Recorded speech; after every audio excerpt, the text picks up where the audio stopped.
What is up, YouTube? Merajito 20K here, bringing you episode 6 of the Hangar and News Update.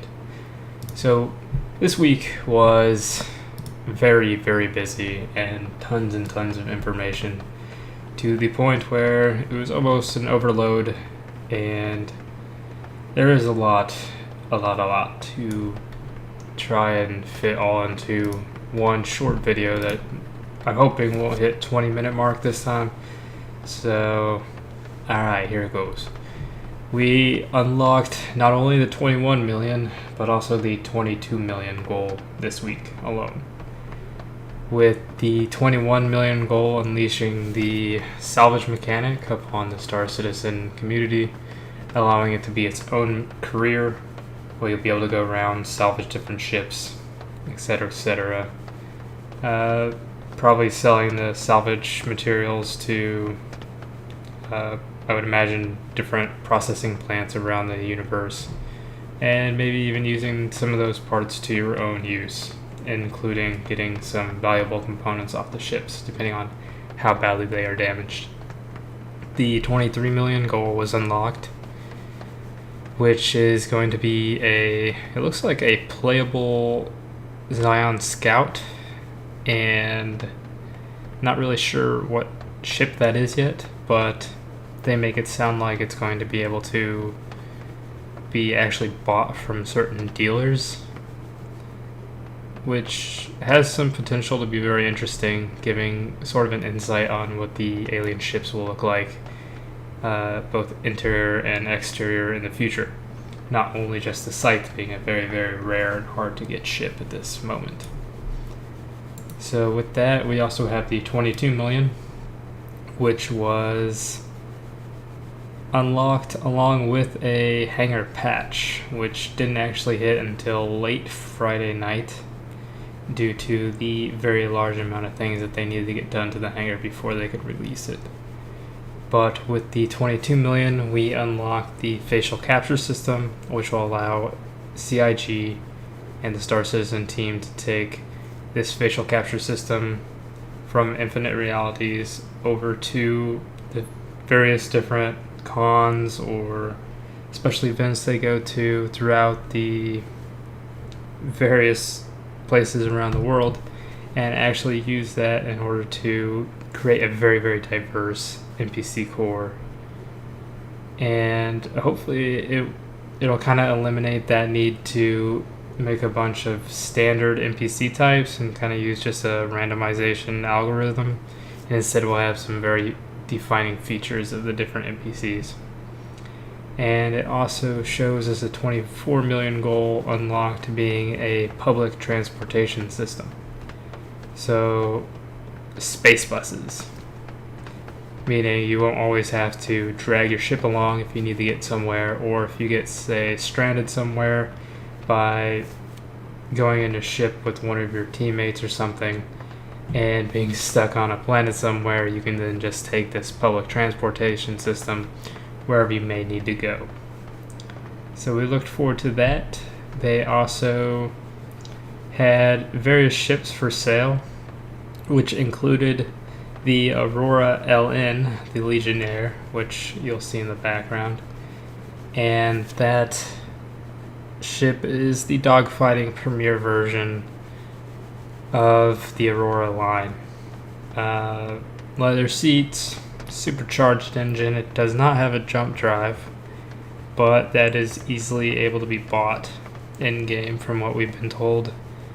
And it might actually be very formidable in a dogfighting sense, since we don't actually know how it's going to perform. We'll only know how that will perform in December. They also finally put the Avenger into the hangar, which I like the ship.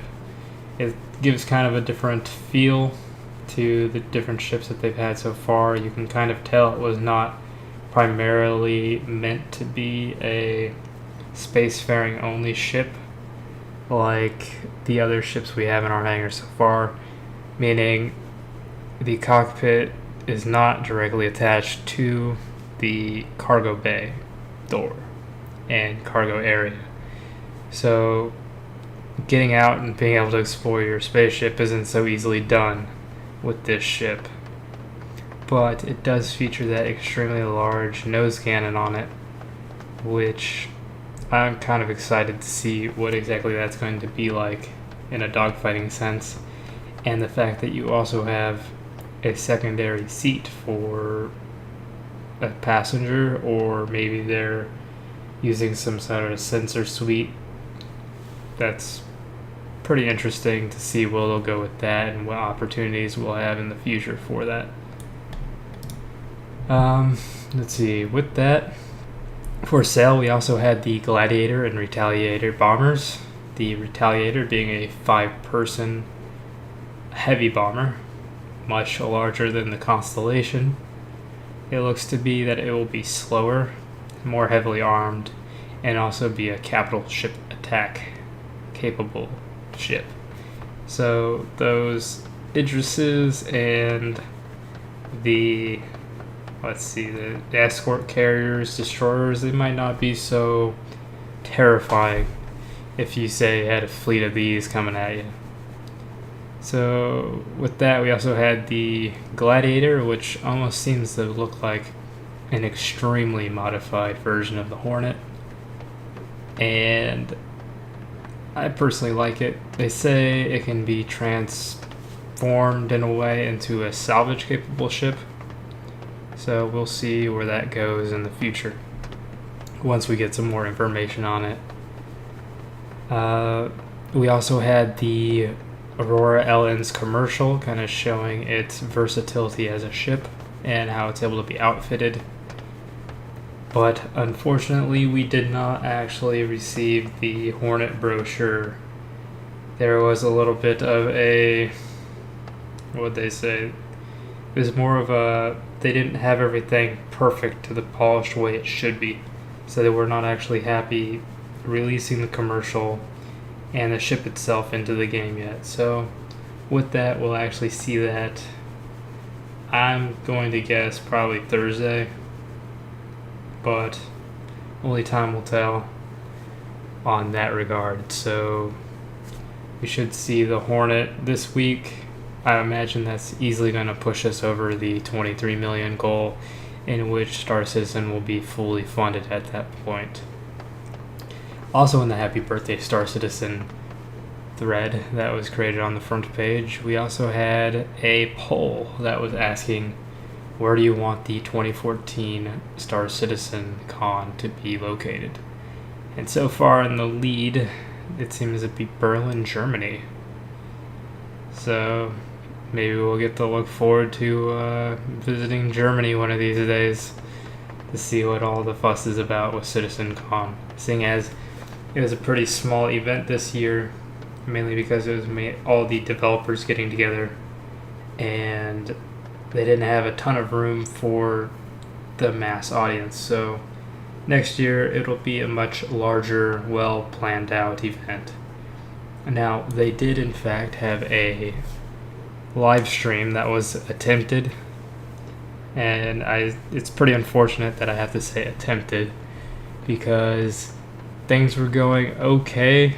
There was some pretty bad lag on the live stream. That's mostly YouTube's fault, unfortunately, but I guess due to a copyright infringement that was done for singing happy birthday to Chelsea, which I guess it was her birthday the same day as Star Citizen, that created some sort of mechanism once that was caught up to have to terminate the live stream. So we actually didn't see the rest of the live stream. Luckily, with that, it was uploaded from the local files and edited so it wouldn't get taken off YouTube again to the vast public being in the non-lag state. Also, we had a Next Great Starship, which is a modding competition that is open to the Star Citizen public. So with that, let me just bring it up real fast.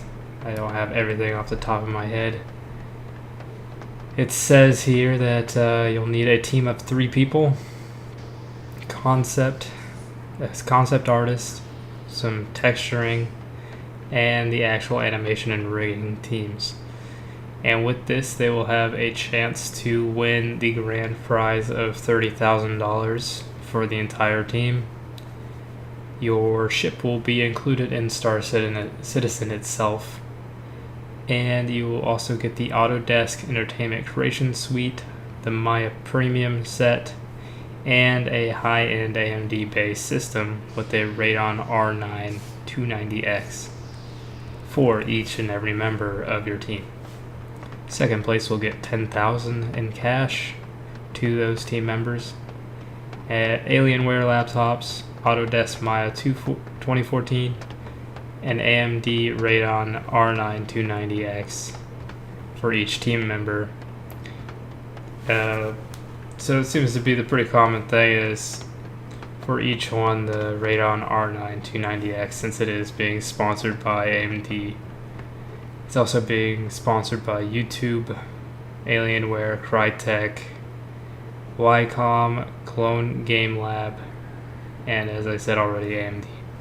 So they're eager to give out some prizes for the various teams that try to enter.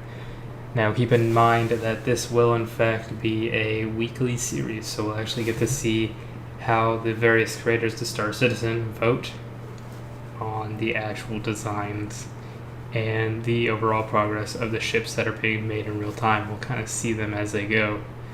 I imagine in the future the ships that don't make the cut may in fact be able to be brought in maybe later once they actually do make the cut that Star Citizen is in fact happy with. Let's see. Since I'm releasing this slightly later, they also have the polo shirts available, meaning that they are ready to be shipped out. So don't forget about those. And as of right now, the counter for the overall pledged is sitting at 22,695,000. Today being Monday, so I imagine once those Hornet variants come out, boom, we'll have 23 million in the bag. And we're almost at 275,000 citizens, so this is a happy week indeed. Don't forget to tune in next week for the episode, 7 now? After this week? Yeah, 7. And if you like the show, don't forget to leave a like and subscribe. And if you have any questions or comments, feel free to leave them. I always answer every single comment. So I will see you next week.